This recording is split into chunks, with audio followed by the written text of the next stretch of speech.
ಅನುಮತಿ ತೊಗೊಂಡು ನಾನು ದರ್ಶನ್ ಸರ್ನ ಭೇಟಿ ಮಾಡ್ತೀನಿ. ಒಪ್ಕೊಳ್ತಾರೆ, ನನ್ನ ತುಂಬ ಖುಷಿ ಆಗುತ್ತೆ. ಬಟ್ ಆ ಜಾಗದಲ್ಲಿ ದರ್ಶನ್ ಸರ್ ನೋಡಿದ್ದು ತುಂಬ ಬೇಜಾರಾಗುತ್ತೆ ನನಗೆ. ಹಣ ಧ್ಯಾನ ಮಾಡೋಣ ಅಂದಾಗ ಅವರು ನನ್ನ ಧ್ಯಾನನ ಒಪ್ಕೊಂಡು 10 ನಿಮಿಷ ಧ್ಯಾನ ಮಾಡ್ತಾರೆ. ನೀವು ದರ್ಶನ್ ಅವರ ಅಭಿಮಾನಿ ಅಂತ ಹೇಳಿದ್ರಿ, ಯಾವಾಗಿಂದ ನೀವು ಅವರ ದರ್ಶನ್ ಅವರ ಅಭಿಮಾನಿ ಆಗಿದ್ದೀರಿ? ಸರ್, ನನ್ನ ಕರಿಯ 2002ರಲ್ಲಿ ಶೂಟಿಂಗ್ ನಡೆಯುತ್ತೆ ಸರ್. ಕರಿಯ ಶೂಟಿಂಗು ಬೆಂಗಳೂರಲ್ಲಿ ಶೂಟಿಂಗ್ ನಡೀತಾ ಇರಬೇಕಾದ್ರೆ ಅವ್ರನ್ನ ನಾನು ಭೇಟಿ ಆಗ್ತೀನಿ. ಅಲ್ಲಿಂದ ನಾನು ದರ್ಶನ್ ಸರ್ಗೆ ದೊಡ್ಡ ಫ್ಯಾನ್. ನಾನು ಮೊದಲು ವಿಷ್ಣುವರ್ಧನ್ ಸರ್ ಅಂದರೆ ಭಾಳ ಇಷ್ಟ ನನಗೆ, ದಾದಾ. ಅಲ್ಲಿಂದ ದರ್ಶನ್ ಸರ್ ಇಷ್ಟ ಆಗ್ತಾರೆ ನನಗೆ. ದರ್ಶನ್ ಸರ್ಗೆ ದೊಡ್ಡ ಫ್ಯಾನ್ ಸರ್ ನಾನು. ದರ್ಶನ್ ಅವರು ನೀವಿರೋ ಜೈಲಿಗೆ ಬಂದಿದ್ದೀರ ಅಂತ ಯಾವಾಗ ಗೊತ್ತಾಗುತ್ತೆ ನಿಮಗೆ? ಅಲ್ಲಿ ಜೈಲಿಗೆ ಬಂದಿದ್ದಾರೆ, ಈ ಥರ ಪ್ರಕರಣದಲ್ಲಿ ಭಾಗಿಯಾಗಿದ್ರು ಅಂತ ನಿಮಗೆ ಯಾವಾಗ ಗೊತ್ತಾಗುತ್ತೆ? ಸರ್, ಟಿ ವಿ ಮೂಲಕನೇ ನೋಡೋದು ಸರ್ ನಾವು. ಟಿ ವಿಯಲ್ಲಿ ಎಲ್ಲ ಟಿ ವಿ ಇದೆ ಸರ್. ಜೈಲಲ್ಲಿ ಟಿ ವಿ ಇದೆ. ಆ ಟಿ ವಿ ಮೂಲಕ ದರ್ಶನ್ ಸಾರು ಜೈಲಿಗೆ ಬಂದಿರೋಂತ ಗೊತ್ತಾಗುತ್ತೆ. ತುಂಬ ನೋವಾಗುತ್ತೆ, ಅವ್ರ ಅಭಿಮಾನಿಗಳಿಗೂ ಎಲ್ರಿಗೂ ನೋವಾಗುತ್ತೆ. ಬಟ್ ಆ ಥರ ಆಯ್ಕೆ ಮಾಡ್ಕೋಬೋದಾಗಿತ್ತು ಅಂತ ಅನಿಸುತ್ತೆ.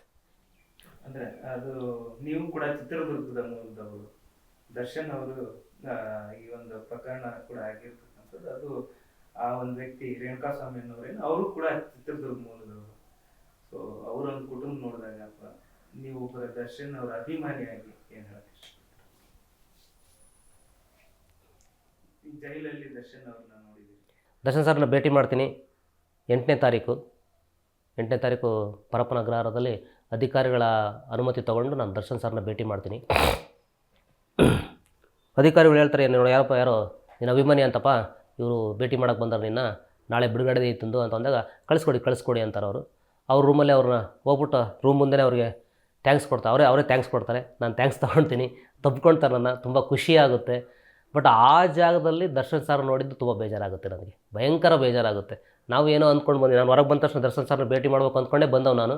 ಬಟ್ ಆ ಜಾಗದಲ್ಲಿ ಭೇಟಿ ಮಾಡಿದ್ದು ತುಂಬ ನೋವು ನನಗೆ. ಆಮೇಲೆ ಅವ್ರು ಒಳಗೆ ಕರ್ಕೊಂಡೋಗಿ ಒಂದು ಬಿಸ್ಕಟ್ ಪ್ಯಾಕೆಟ್ ಕೊಡ್ತಾರೆ ನನಗೆ. ಬಿಸ್ಕತ್ತು ನಾನು ದರ್ಶನ್ ಸರ್ಗೂ ಸರ್ ನೀವು ತೊಗೊಳ್ಳಿ ಸರ್ ಅಂತೀನಿ. ಇಲ್ಲ, ನೀನು ತಿನ್ನು ಅಂತಾರೆ.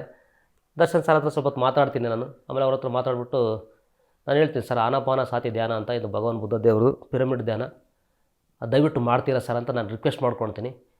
ಧ್ಯಾನ ಅಂದರೆ ನನಗೆ ಗೊತ್ತಿಲ್ಲದಪ್ಪ ಅಂತಾರೆ ಅವರು. ಅಂತ ಇಲ್ಲ ಸರ್, ನಾನು ಮಾಡಿಸ್ತೀನಿ, ದಯವಿಟ್ಟು ಮಾಡಿಸಿ ಸರ್ ಅಂತ ನಾನು ರಿಕ್ವೆಸ್ಟ್ ಮಾಡ್ಕೊಂಡಾಗ ನನ್ನ ಮನವಿಗೆ ಅವರು ಒಪ್ಕೊಂಡು ಆಯಿತು ಮಾಡ್ತೀನಿ ಮಾಡಿಸಪ್ಪ ಅಂತಂದಾಗ 10 ನಿಮಿಷ ಸಾರಿಗೆ ನಾನು ಧ್ಯಾನ ಅಂದರೆ ನಾನು ಅಣ್ಣ ಅಂತೀನಿ ಅವ್ರಿಗೆ. ಅಣ್ಣ ಧ್ಯಾನ ಮಾಡೋಣ ಅಂದಾಗ ಅವರು ನನ್ನ ಧ್ಯಾನನ ಒಪ್ಕೊಂಡು ಒಂದು 10 ನಿಮಿಷ ಧ್ಯಾನ ಮಾಡ್ತಾರೆ. ಚೆನ್ನಾಗಿದೆ ಕಣೋ, ಇದು ಕಂಟಿನ್ಯೂ ಮಾಡ್ಬೋದು, ಚೆನ್ನಾಗಿದೆ ಅಂತ ಹೇಳ್ತಾರೆ ಅವರು. ಖಂಡಿತ ಮಾಡಿ ಅಣ್ಣ, ನೀವು ಡೈಲಿ ಮಾಡಿ, ಆದರೆ ಈ ಜಾಗದಲ್ಲಿ ನಿಮಗೆ ಧ್ಯಾನ ತುಂಬ ಅಗತ್ಯ, ದಯವಿಟ್ಟು ಧ್ಯಾನ ಮಾಡಿ ಅಂತ ಹೇಳ್ತೀನಿ. ನಾನು ಮಾಡ್ತೀನಿ ಅಂತಾರೆ. ಆಮೇಲೆ ಅಲ್ಲಿ ನಾನು ಸುಮ್ಮನೆ ಜಸ್ಟ್ ರೂಮನ್ನು ಅಬ್ಸರ್ವ್ ಮಾಡಿದಾಗ ಅಲ್ಲಿ ಅವರು ಜಾಸ್ತಿ ಆಧ್ಯಾತ್ಮಿಕ ಬುಕ್ಸ್ಗಳನ್ನ ಇಟ್ಕೊಂಡಿದ್ದಾರೆ. ಅವರು ಆಧ್ಯಾತ್ಮದ ಕಡೆ ವಾಲ್ಬೋದು ಅಂತ ಅಂದ್ಕೊಳ್ತಿದ್ದೀನಿ. ಅವರು ಆಧ್ಯಾತ್ಮಿಕ ಬುಕ್ಸ್ಗಳನ್ನು ಜಾಸ್ತಿ ಓದ್ತಾ ಇದ್ದಾರೆ ಕಾರಾಗೃಹದಲ್ಲಿ.